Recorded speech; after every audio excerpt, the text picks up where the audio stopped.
got this little kit in the mail today. It can be configured as a 1-to-1 balun, a 1-to-4 balun, or a 1-to-9.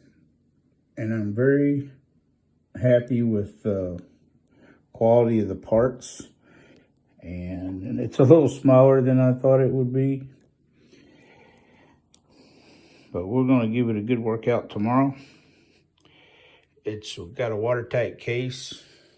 It's got a little seal. And only took about 2 hours. Had a little bit of wire left over. A little bit of heat shrink tubing left over. And this one is configured as 1-to-9.